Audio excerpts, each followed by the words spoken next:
Hi, Tony DeWitt here, Missouri appellate attorney and a guy who likes to make the law make sense here on YouTube. Today we're going to talk about a subject that I think most people don't understand, and that is the hostile witness. I want the truth! You can't handle the truth! I'll have more on that in just a moment.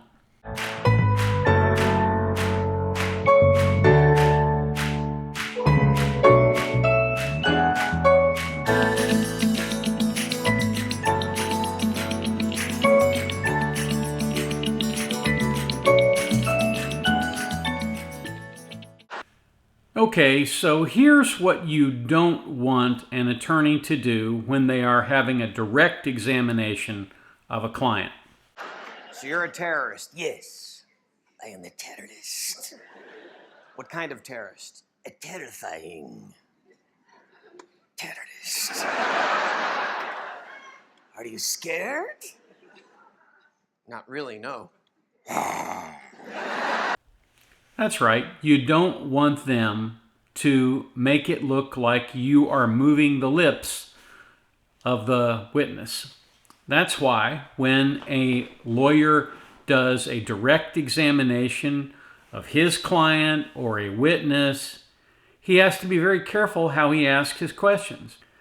In everyday conversation, we often use leading questions. You closed the door, right? You saw that movie, right? When you ask a question in that way, it essentially supplies the answer so that all someone has to do is say, yeah, I did. And therein lies the problem, because essentially what you're doing is you're making it look like you are controlling, as the ventriloquist dummy. And courts don't like that.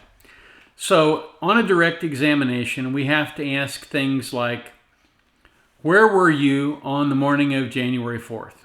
Well, I was sitting in my truck at the gas station. What did you notice, if anything, at around 9 o'clock that morning? Well, I saw this car come flying through and run the red light and hit another car. You see how those questions are open-ended? We're not saying, tell us about the car accident. We're saying, what were you doing? Okay, that shows foundation. I was there. I could witness something. What did you see, if anything? Hey, we're not saying you saw something, but if you did, what was it? Those kinds of open-ended questions are required when you're conducting a direct examination of a witness at trial. And that's true whether you're a pro se plaintiff or a lawyer. The lawyer has to ask questions in the right way. Because if he doesn't, what happens is the lawyer on the other side jumps up and says, objection, Your Honor, it's a leading question. And of course, the court's going to grant that objection. Now, in some cases, they won't. For example, if it's been a long trial, or it's going to be a long trial, and there are things that are not particularly important. For example, the expert witness. Dr. So-and-so, we've got your curriculum vitae here, and it shows that you went to med school at Villanova. Yeah, that's right. And after that, you did a residency at Johns Hopkins. Yes, that's right. Those kinds of leading questions that just kind of set the stage, they're still objectionable, but the court will often let you get by with that. And in fact, counsel on the other side is apt to let you get by with that because, frankly, they don't want to have to go through the long song and dance of having the doctor testify about things that maybe are not relevant in terms of setting up the background. So not all leading questions are verboten, and not all direct questions are necessary. But that's the way that we plan when we do a question and answer format for clients or witnesses at a trial. However, when the other side puts up their witnesses, we get to use cross-examination techniques. And cross-examination techniques count on leading questions. So, for example, for a medical expert, doctor, you would agree with me that you weren't there on the morning of surgery. No, I wasn't. The only thing you're relying on is the medical record, correct? Yeah. Medical record doesn't tell the whole story. Well, it tells the story that's written down. But you would agree with me, that's not the whole story, correct? Well, yeah, probably not. I mean, I'm sure other people saw other things. In that way, you essentially become the person who is testifying through the doctor or through the witness. And basically what you do is you attack their direct testimony by showing what they didn't know and what they didn't see and what they didn't say. And that's usually a very effective technique. Now, all of this comes crashing together when, in the course of doing a direct examination, you get someone who maybe, shall we say, has been talked to by their employer or who has been talked to by someone else, and now they're a little skittish about testifying about what they saw. So, for example, you start out with a question. Ms. Smith, you were in the hospital on January 4th. Maybe. Well, didn't you tell me that when I talked with you? I don't remember. Well, you do work at the hospital. Yeah. And you work in the labor and delivery division. I work on the L&D floor, that's right.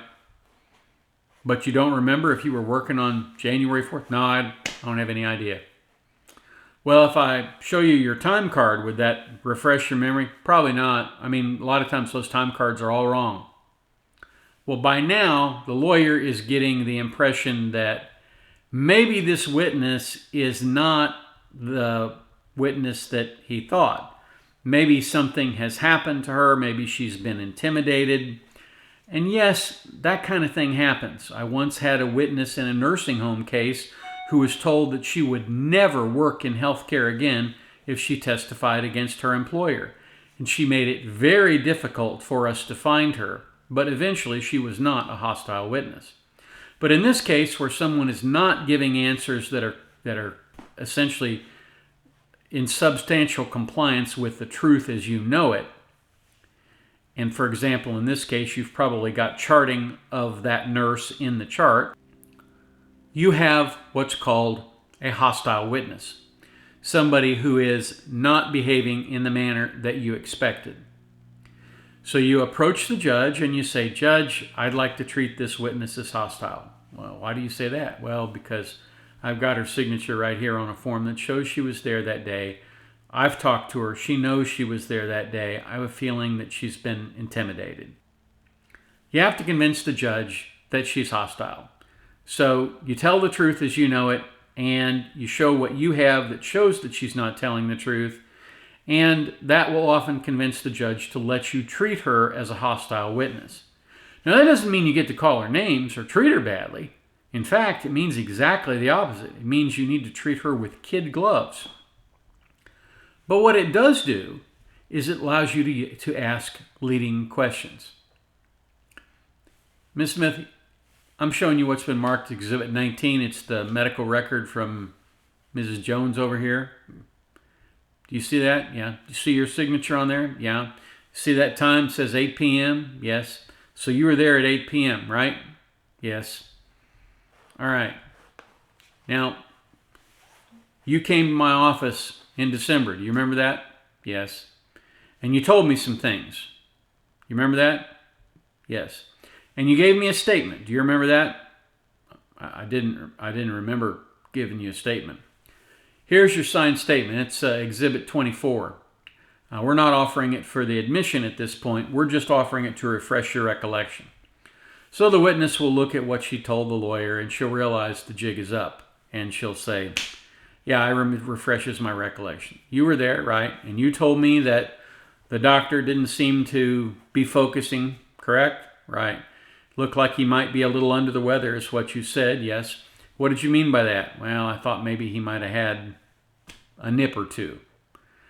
And using that technique, using the leading questions, you can pull out of that witness information that you know is what she saw and heard, but which she might be unwilling for whatever reason to testify to. It is a very classic technique, and it is used all the time when a witness gives testimony that is surprising at trial. In other words, it's completely different than what she told you. Now, a lot of times we can't have this happen because we have a deposition.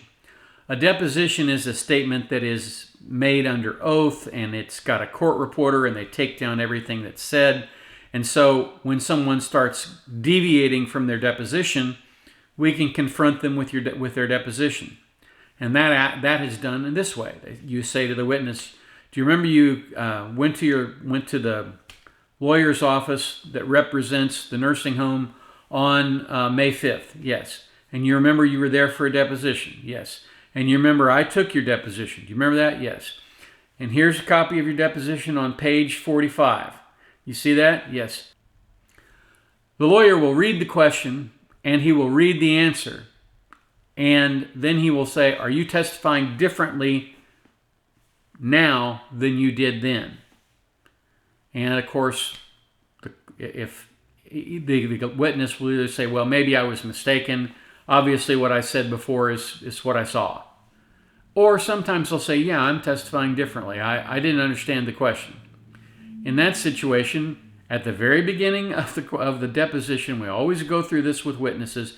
If you don't understand a question, stop me and I will rephrase it so that you do understand it. Are you good with that? Yes, I am. Okay, and then you move on to the questions in the deposition. So if they do something like that, you go back and say, no. Remember, you were there. Your lawyer was there. The nursing home's lawyer was there. You got a notice. You had several days to prepare to get ready to take this deposition, or to have this deposition taken, I should say. You came in, you sat down, you raised your right hand, you swore to tell the truth. You remember that, right? Yeah, I do. And I told you right then and there, if you had a question about a question, you would ask me, right? Yes. And you agreed to do that, right? I want you to look at the transcript and tell me where you had a problem with this question. And of course, they'll look at it and they'll say they can't. Well, now what you've done is you've made it look like the other side has kind of compromised this witness, which is bad for them, but winds up being good for you. So depositions often help us avoid having the hostile witness problem. And it's useful because many times even people who are not deposed will still have information that may be critical at trial, and particularly in the context of rebuttal. In other words, the other side has made a claim sort of at the 11th hour that is discordant from what they've said otherwise, and now you bring in somebody to say, no, that's not the way it happened. So a lot of times those people may not have been deposed, and you may have to resort to this hostile witness technique.